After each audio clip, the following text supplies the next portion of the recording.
Hola viajero, toma asiento y caliéntate mientras escuchas. 3 personas de Reddit que terminaron siendo criminales. Carl H. Carl era una persona muy conocida entre los usuarios de Reddit. Carl había aprendido programación por sí mismo durante 15 años, incluso habiendo creado videojuegos para una variedad de sistemas operativos. Constantemente subía posts con información y tutoriales acerca de programación que buscaban ayudar a cualquier persona que estuviera aprendiendo programación por cuenta propia, en cierta forma. Esta era la vía que Carl había tomado para ayudar a otros que se encontraran en una situación parecida a la que él estaba unos años atrás. Carl incluso contaba con una página web y un canal de YouTube donde compartía información referente a la programación en diferentes formatos. Todo esto lo convirtió en un usuario muy notable, además de ser ampliamente querido por muchos usuarios que apreciaban de sobremanera el apoyo e información que Carl les brindaba. Incluso se dice que Carl salvó a una persona del suicidio.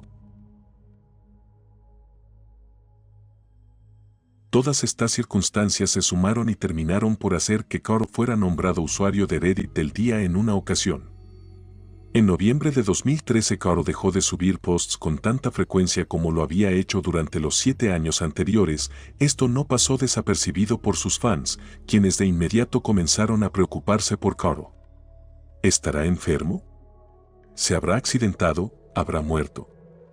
Estas preguntas plagaban las mentes de los usuarios, quienes en busca de información o de alguna respuesta, comenzaron a buscar el nombre de Carl en Google con la intención de obtener una respuesta a sus preocupaciones. Si bien no encontraron información referente a alguna hospitalización, accidente o incluso defunción. Si encontraron un reporte de arresto, los cargos por los que Carl había sido arrestado eran increíblemente repugnantes e inmorales. Carl había sido capturado con cargos de tortura hacia un niño. Lo más grave, el niño era su propio hijo de 9 años.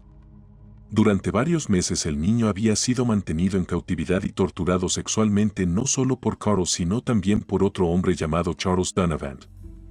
Además habían grabado estos terribles actos y habían distribuido las grabaciones por medio de Internet.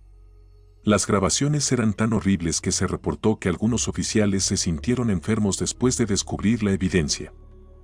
Carl había sido descubierto gracias a una denuncia anónima enviada al FBI, quienes después de realizar una labor investigativa, habían logrado rastrearlo a él y a su cómplice, que después recibieron una gran cantidad de acusaciones entre las que se incluyen tortura sexual, sodomía, maltrato infantil agravado y producción y distribución de pornografía infantil. No solo esto, algunos reportes pintaban con peor luz a Carl. Presuntamente nunca había inscrito a su hijo en una escuela o siquiera lo había llevado al doctor, esencialmente privando al niño de cualquier tipo de vida. Ambos culpables serían llevados a prisión mientras esperaban un veredicto. Obviamente esto sacudió a los usuarios de Reddit y aún más a los fans de Carl. El monstruo había sido revelado. Si bien se esperaba que Carl enfrentara a la justicia y terminara pagando por sus terribles actos, lo cierto es que Carl nunca tuvo que enfrentar ninguna clase de consecuencia, ya que días antes de que fuera extraditado a Nueva York donde enfrentaría los cargos federales, Carl fue encontrado muerto en su celda. Se había suicidado por ahorcamiento, evadiendo así cualquier tipo de verdadera justicia. Su cómplice terminaría siendo condenado a 56 años en prisión. La historia debería haber acabado aquí. Sin embargo, en 2017 un nuevo post bajo la cuenta de Carl fue publicado en Reddit con un título que decía: "Hola, soy yo desde el cielo". El post decía que había fingido su suicidio para luego escapar a Rusia, donde se encontraba viviendo actualmente. Si bien los posts se habían hecho bajo la cuenta real de Carl, se concluyó que la cuenta había sido hackeada y que todo esto se trataba del repugnante intento de un troll de divertirse con una situación tan sensible como esta. European 88.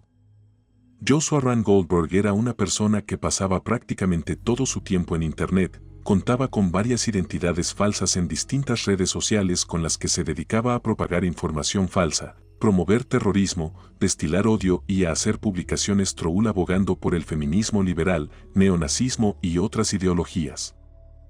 Joshua moderaba varios subreddits racistas bajo el nombre de European 88, e incluso se descubrió que él era la persona detrás de Philosophy of Rape, Un subreddit que abogaba por el uso de la violación correctiva en contra de, como él las llamaba, putas y feminazis, además de compartir consejos sobre cómo hacerlo sin ser descubierto. Sus identidades fueron Tanya Cohen, una feminista de izquierda que se oponía a la libertad de expresión y que a pesar de ser claramente sátira, logró tener varias publicaciones en varios medios entre los que se incluye Daily Kos y Feministing, un blog feminista. Caitlin Roper, una cuenta que suplantaba a una activista real que se había ganado el odio de Joshua después de que éste intentara que Grand Theft Auto 5 fuera prohibido en Australia. La cuenta en cuestión publicaba tweets transfóbicos. Sin embargo, sus cuentas más relevantes eran varios personajes yihadistas que interactuaban entre sí. Luego Joshua tomaba capturas de las falsas interacciones y las enviaba a medios periodísticos. Uno de estos medios incluso publicó un artículo con dichas interacciones. La más importante de todas sus cuentas falsas fue Australia Witness, un supuesto yihadista afiliado con ISIS, quien compartió una guía de 50 páginas acerca de cómo unirse a ISIS, además de una lista con ubicación de distintas sinagogas en Australia, aparentemente con la intención de promover ataques terroristas a estas. Australia Witness instó a atacar el concurso Dibuja a Mahoma que se celebraba en el Curtis Cowell Center de Garland, Texas el 3 de mayo de 2015, sugiriendo a los hermanos de Texas que fueran allí con sus armas, bombas o cuchillos para defender a su profeta. Posteriormente, 2 hombres, identificados como Alton Simpson y Nader Sophie, murieron en un enfrentamiento con la policía cuando intentaban atacar el concurso. Simpson había retuiteado un mensaje de la cuenta de Twitter de Australia Witness la mañana del ataque. Australia Witness se atribuyó el mérito de haber inspirado el ataque ante varios medios de comunicación y además elogió a Simpson y Sophie como mártires. Después de atribuirse el mérito del ataque, el FBI le siguió la pista, y Joshua terminó por revelar información privada junto al hecho de que se encontraba planeando un ataque terrorista a un informante del FBI que se hizo pasar como yihadista y a un estudiante de 17 años, que posteriormente fue capturado y declarado culpable de planear un ataque terrorista con bombas en Melbourne el Día de la Madre. El 9 de septiembre de 2015 Joshua fue arrestado después de que el FBI allanara la casa de sus padres. Durante el arresto mostró comportamiento errático y extraño, por lo que su salud mental fue evaluada durante 30 días para saber si podría ir a juicio. Los psicólogos eventualmente catalogaron a Joshua como incompetente mental para ser juzgado, por lo que tuvo que pasar por tratamiento psiquiátrico profesional durante 4 meses, hasta que pudo ser llevado a juicio. Finalmente, el 20 de diciembre de 2017 Joshua fue declarado culpable de tentativa de daños dolosos y destrucción con explosivo de un edificio. Su sentencia se decidió el 25 de junio de 2018, su condena sería 10 años en prisión seguida de libertad vigilada de por vida. Aaron Swartz. Muy poca gente sabe que uno de los creadores de Reddit, Aaron Swartz, en un punto de su vida se encontraba enfrentando la posibilidad de pasar alrededor de 50 años en prisión por distintos cargos criminales. Esto, sumado a una serie de circunstancias personales, en últimas, terminaron causando su muerte. Aaron creó algunas de las características de Reddit y en 2005 fue nombrado co-creador de Reddit, uniéndose a Steve Huffman y Alexis Ohanian. En 2006 Reddit fue vendido a Condé Nast y los miembros fundadores de Reddit se separaron. Aaron entonces comenzó a hacer activismo progresivo. En 2008 fundó Watchdog.net, una página donde se podía agregar y hacer visible información sobre políticos. El mismo año Aaron escribió el Manifiesto por la Guerrilla del Acceso Libre. Un manifiesto donde se presentaba la necesidad de que los artículos científicos fueran de libre acceso para todo el mundo, aun si esto en ocasiones entraba en conflicto con los derechos de autor. Una frase famosa del manifiesto y que representa muy bien la lucha de Aaron es: la información es poder, pero como todo poder, hay quienes quieren mantenerlo para sí mismos. También creó una página web segura en la que periodistas e informantes anónimos podían comunicarse directamente, actualmente conocida como Secure Drop, usada por varios medios entre los que se incluyen The Guardian y The Washington Post.